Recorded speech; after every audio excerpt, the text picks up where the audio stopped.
What's up guys, Justin here with TheSketchUpEssentials.com, continuing our series on modeling a workshop building. So in today's video we're going to start modeling in a little bit more detail, as well as kind of putting our cost estimate together to figure out what our building's going to cost. So if you do want to learn some methods for modeling more in-depth in SketchUp, or something that you can use to create plans and other things like that, make sure to check out the SketchUp Essentials course. The SketchUp Essentials course is my detailed course where I talk through exactly how to use SketchUp, all the way to creating documents in layout from your SketchUp model. So if you are interested in learning more about how to use SketchUp for this kind of thing, make sure to check that out at TheSketchUpEssentials.com/course. Now let's go ahead and just jump into it. All right, so what I want to do is I want to model this out in more detail, right? Like we've got our two spacing options in here so we can see how big this building is going to be. But what we want to do now is we want to get more in depth on exactly what this building is going to look like. As we go, I'm also going to work on putting a cost estimate together. I'm not going to spend too much time in here because a lot of people don't find spreadsheets to be super interesting. I actually work as a construction estimator as well. So for me, it's something that I do all day, every day. But I'm going to try to give you kind of an idea of the way that process might look to figure out how much something might cost while not spending too much time in Microsoft Excel. But what we want to do is we want to start off and we just want to block out our space. Right, because I'm going to turn these preliminary blocking options off. So what I want to do to begin with before I do that is I just want to draw a rectangle where the footprint of my building is going to go. So in this case, I'm going to draw that right here, and then I'm just going to turn my option 2 model off. And I'm going to go ahead and reverse the faces on this one right here. And so this gives us an idea of our footprint. In a little bit, what we're going to do is we're going to model out the slabs. But since this is probably going to be a pole building, what we're going to do is we're going to start off by laying out those poles. So I'm going to go ahead and just double click on this and make it a group for right now, and we can come back to it. But what I want to do is I want to start by modeling out these poles, as well as probably modeling something having to do with the actual holes that they're going to go in, because that's something we need to be aware of as well. So the way that I'm going to do that is I'm just going to draw a rectangle, and that rectangle is going to be the size of the poles that we're going to use. So in this case, they're probably going to be 3 2x6s nailed together. So for the 3 2x6s nailed together, that means that you're going to have 1.5 inches times 3, so 1.5. So we're going to be 4.5 inches long by 5.5 inches wide. So that's going to be the size of our pole right here. So we can assume that this is probably going to go 4 feet into the ground. And I'm going to go ahead and take my ground real quick. I'm going to make it a group. So I'm just going to right click on it and make it a group, and we're just going to call this ground.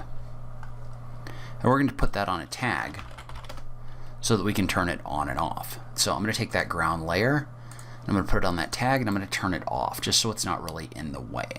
And so what we want is we want to model this so that it's going to go 4 feet into the ground. And then we also want to model it so that it's going to go 11 feet high. Because if you remember, we wanted this to be 11 feet high on the sides. And it's probably going to come down a little bit because there's going to be some 2x12s that are going to run around the perimeter, but we'll leave it as is for right now. And so what I want to do is I just want to take that. I just want to triple click on it. I don't want to right click, and I want to make that a component. And we're going to call that support post and hit the enter key. And so what we've done is we've created this post right here. Well, then what we want to do is we want to copy it. So what we're going to do is we're going to use the move tool in copy mode to create copies at 8-foot intervals. So we're just going to select this post, tap the M key, tap the control key, and single click. That's going to put us in copy mode. Then I'm just going to move the mouse, type in a value of 8 feet, and hit the enter key. That's created one copy in here. Well, now I want to type in the star or the times key and type in a value of 5.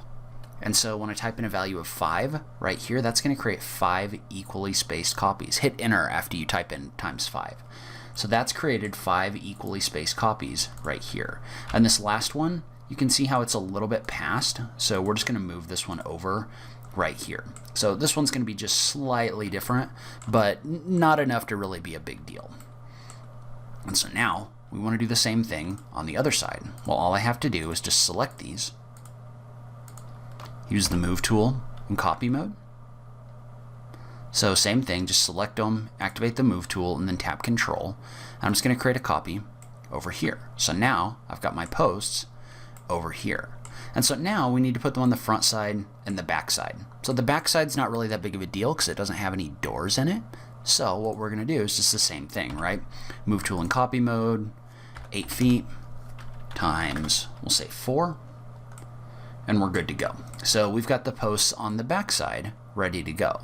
The front side is a little bit trickier because the front side is going to have our garage doors in it, right? So the first thing we want to do is we want to lay out those doors because you don't want to post right in the middle of your doors. All right, so remember we need to lay this out for our garage doors. And so what I'm going to do to do this is I'm just going to block this out using my tape measure tool. So I'm going to click in here to activate the tape measure tool. Make sure that you've got the little plus in here by tapping the control key so it's in create guide mode. And I'm just going to create a guide at 2 feet right here. I'm going to create another guide at 10 feet, a 2 foot, and a 10 foot right here. And then we'll add a 2 footer here. And we'll go ahead, we'll call that good for right now. And so now I can just use the move tool in copy mode to just create copies that align with these points, right? So I can just find the inference point that's going to align, just use the move tool in copy mode in order to create that copy. So I'm going to create a copy here, create a copy here, and then for this one, I'm just going to draw a line across these in order to find the midpoint. And basically, I'm just blocking out where my door goes. So now what I'm going to do is I'm going to create a guide that aligns with the midpoint right here. And then I'm going to create a guide 3 feet this way and a guide that's 3 feet this way. And so this is just my front door opening. So now I'm going to create a copy here and I'll create a copy here. So now what we have is we have a general idea of how these posts are going to look. And then we can go ahead and we can erase out these edges. And so the other thing I'm going to do with these posts, and remember that they're components, which is cool. That means if I change one of them, the others are going to change as well. I'm just going to double click in here and I'm actually going to add a group inside of this. So I'm going to take this whole thing, I'm going to right click and I'm going to make that a group. And then within here, I'm just going to rename this and I'm going to call this post. Well, within that group, I'm also going to model out a hole. So remember that when we turn our ground on, we're going to have to cut holes in the ground, and I want to make sure I account for that. So what I'm going to do is I'm just going to draw a circle at the center of this point, and I'm assuming that this circle needs to have a radius of 8 inches or a diameter of 16, right? So we're going to cut a little hole in here. And so we're assuming that we're going to have probably about 8 inches of concrete in the bottom of each one of these. And then I'm going to use the push-pull tool right here, but I'm going to tap Control in order to go into create new face mode. And so what that's going to do is that's going to allow me to add a material in here. So we're going to have concrete at the bottom. Then we're going to have earth or dirt, and we can go ahead and just use the small aggregate in here. Maybe we'll use the pea gravel in here. It probably won't actually be full of pea gravel. It'll probably just get backfilled with the dirt that we already had in here, but that's going to be something we need to account for in our cost. So I'm going to take this whole thing, and so what I'm going to do in here is I'm just going to do a Control X. I'm going to double click in this group, and then I'm going to do an edit, paste in place. Basically what that allowed me to do is that allowed me to take this and put it in place right here, so in the exact same place but inside of the group. And so now I've got an idea of what the base here might look like. Well, we need to make sure we're updating our estimate as we go, right? Because we don't want to forget things. So in this case, what I'm going to do is I've got my estimate broken out by divisions. So we estimate buildings based on, it's now like the 32 divisions, but originally it was the 16. And that basically just breaks up building scopes in a way that's kind of in order. So it starts with things like site work, and then it moves its way into concrete, and then your elevated structure, your exterior skin, all those different things. So that's just how I'm grouping this. But I want to go ahead and make sure I'm accounting for all of these items. So in this case, we're going to say post holes as an item. Inside of concrete, we're going to say concrete base at posts.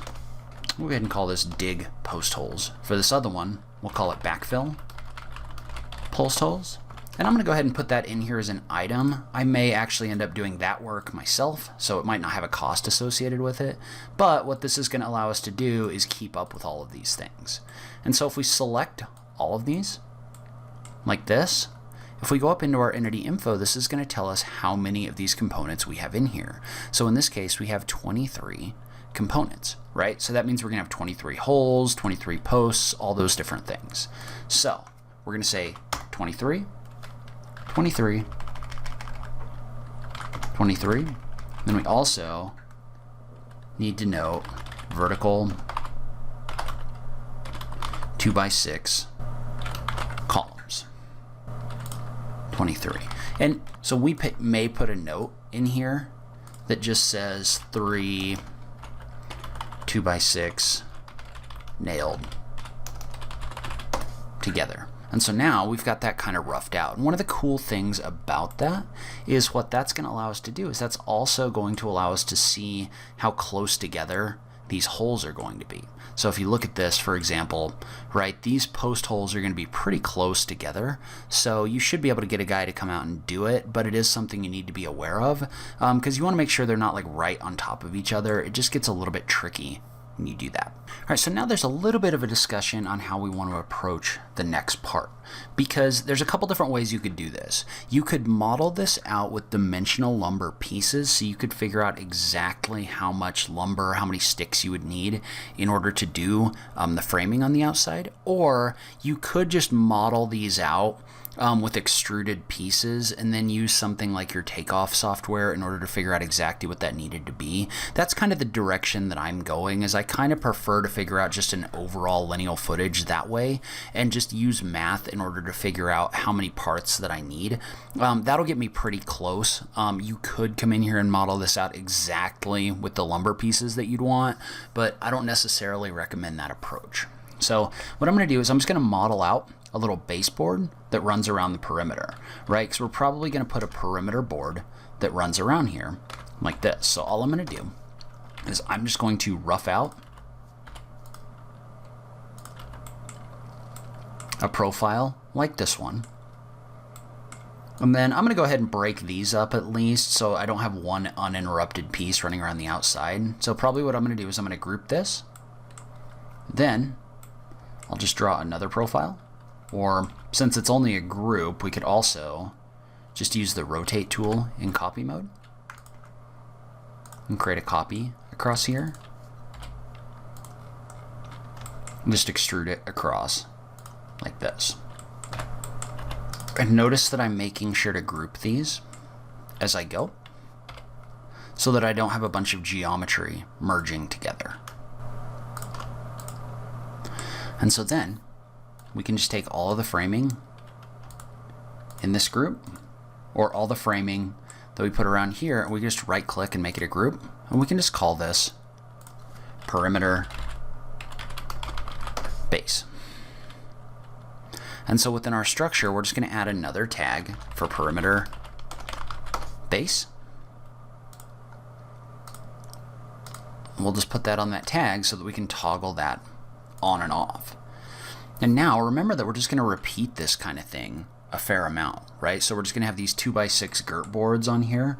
So all I need to do in this situation is just use the move tool in copy mode and just move this up. And you want to make sure that you're doing it on the blue axis, but in copy mode, just move it up 24 inches. So that means I don't have to remodel this over and over again. The only thing we want to do with that is we want to make sure that we rename this, and we call this girt framing, like this. So we're going to take this, we're going to use the move tool in copy mode again, move it up 24 inches, and I'm just going to type in times 5 or times 4 and hit the enter key. So notice how I was able to copy this over a whole bunch of times really easily. And so we're just going to take all of that girt framing. We're going to select it in the outliner, right click, and we're going to make it a group. And we'll just call it girt framing.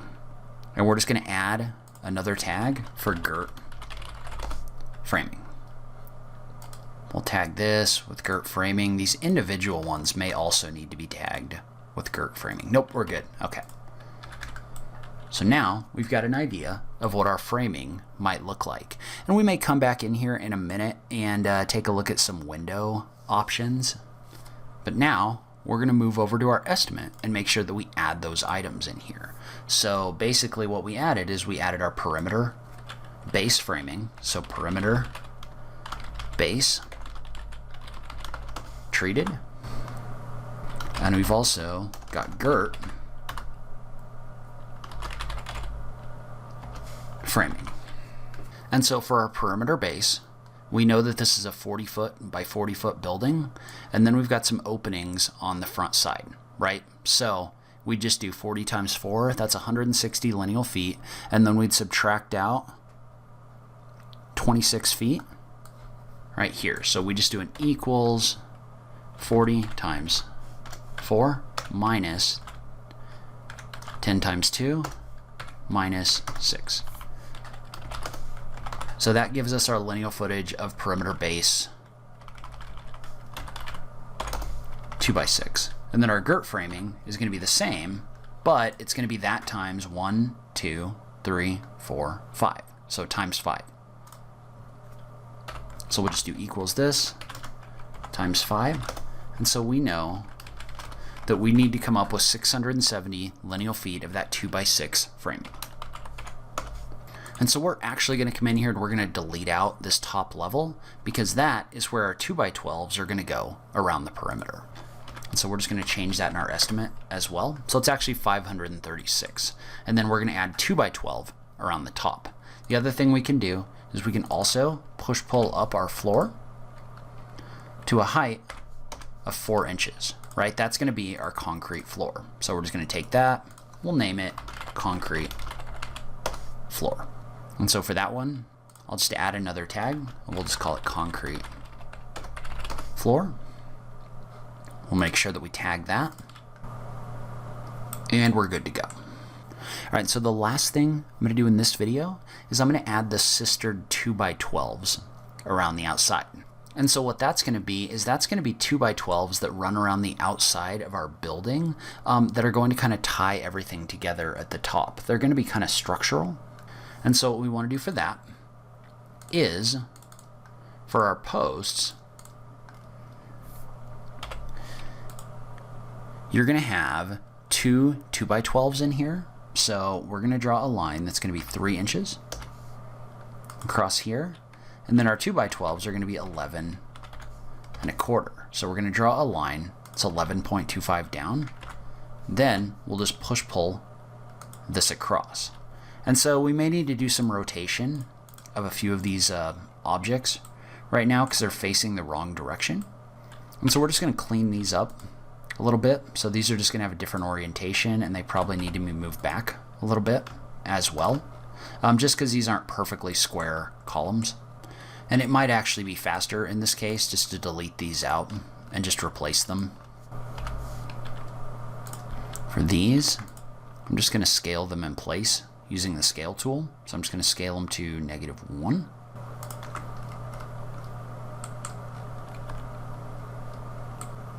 And so then we're just going to draw a 2 by 12 profile that goes in this slot. And I am actually not 100% sure exactly how these corners are done, so I'm gonna have to come back to that one probably in a future video. But you can see how we can model this out, and from a constructability standpoint, it's really nice to be able to see exactly how these are going to look. So for now, I'm just gonna do something a little bit lazy and just extrude this so that it runs into this for right now.